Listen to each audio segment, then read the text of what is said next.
Just before Iran's missile attack last night, I spoke with Lebanon's Foreign Minister, Abdallah Bouhabib. I was asking about the country's ongoing predicament at the hands of Hezbollah and Israel as well. Take a listen. Foreign Minister, welcome back to the programme. Thank you. Thank you. Things have reached a major crisis in your country since we last spoke. And I want to ask you, you are in the United States right now. You know that several of the administration officials agree with Israel's, ground incursion into your country. What do you make of that as you're in Washington trying to get support for a ceasefire? Well, they also agreed on the Biden Macron statement that calls for a ceasefire, and that calls also the implementation for 21 days ceasefire, and then Mr. Hochstein would go to Lebanon and negotiate a ceasefire. Okay? And they told us that Mr. Netanyahu agreed on this. Mm-hmm. And so we also got the agreement of Hezbollah on that. And you know what happened since then? That was the day we saw you in New York. I know, and you were talking about going into the Security Council for this ceasefire, and barely 24 hours later, the head of Hezbollah was assassinated. Are you saying Hassan Nasrallah had agreed to a ceasefire just moments before he was assassinated? He agreed, yes. We agreed completely. Lebanon agreed to ceasefire, but consulting with the Hezbollah. The speaker, Mr. Berry, consulted with Hezbollah, and we informed the Americans and the French that what happened. And they told us that Mr. Netanyahu also agreed on the statement that was issued by both presidents. Okay, well, as you know, Mr. Netanyahu was also in New York at the time, and he actually said publicly the IDF must fight on. And then he ordered the assassination and the targeting of that headquarters, which killed Nasrallah. So, given all of that, I mean, who do you have any faith in if the strongest country in the world, the United States, seems to have no or very little influence after publicly saying that there would be a ceasefire? I don't think we have an alternative. Yes. I don't think we have an alternative. We need the United States' help. Whether we get it or not, we are not sure yet. But the United States is very important, vital for this ceasefire. If it has to happen, the United States is always important in this regard.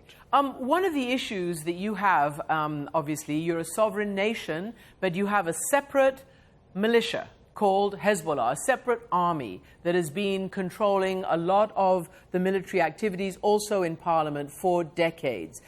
Is this a moment where Lebanon could reclaim its sovereignty if Hezbollah is on the back foot now? Can your army fill a vacuum? Is there a vacuum? Look, there wouldn't be a vacuum. The government promised that anytime there is a withdrawal, there is a ceasefire, we'll send the army down south along with UNIFIL to assert their presence there.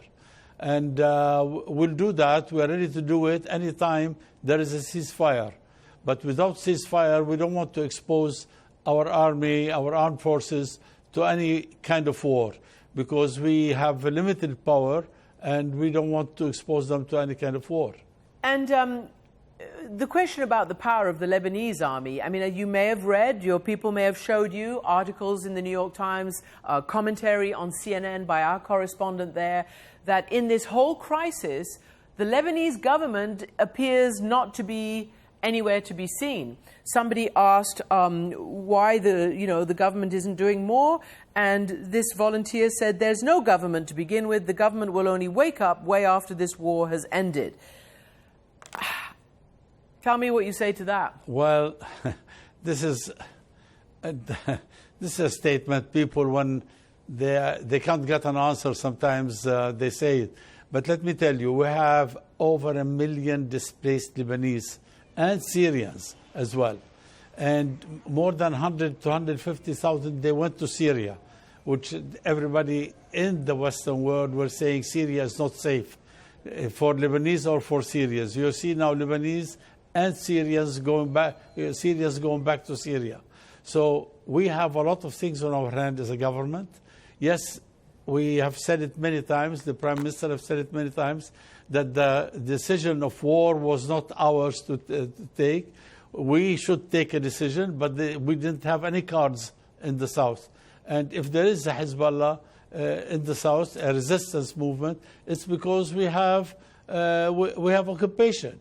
If Israel has accepted to really finish and implement 1701, probably Hezbollah would not be as strong and as present in the south as it has been until recently. Okay, just to be clear, 1701 is the UN resolution that ended the 2006 war, called for a buffer zone, called for all sides to pull back.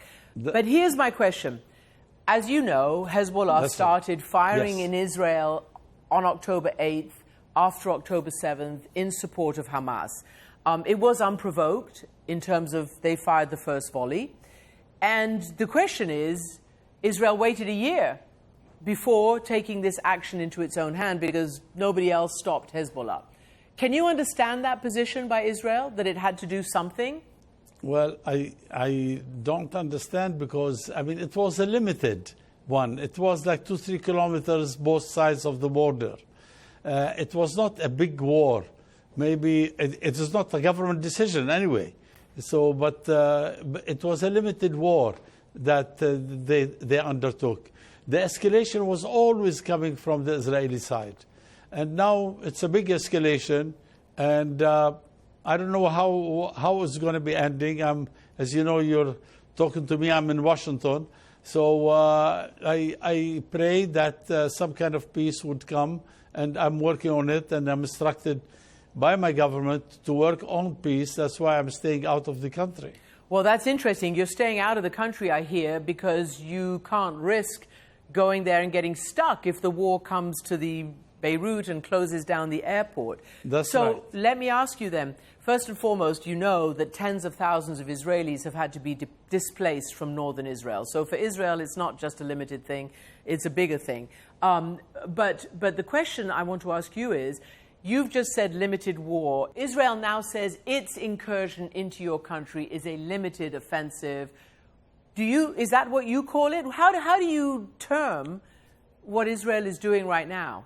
When Israel invades Lebanon, whether it is limited or not limited, it is against. This is a sovereign country. It's an independent country. It's a United Nations country, as Israel is, and therefore we should respect each other. Hezbollah did not go into Israel. Yes, they fired. I'm not disagreeing with you that they started the war on October 8th, and they were firing, and the Israelis firing back.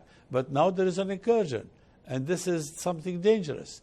And I hope that they will not do it. So far, we have been threatened to do it. I think it is important that they should respect the international law, which is, they are not. Neither the humanitarian international law nor any kind of laws that the United Nations put after World War II.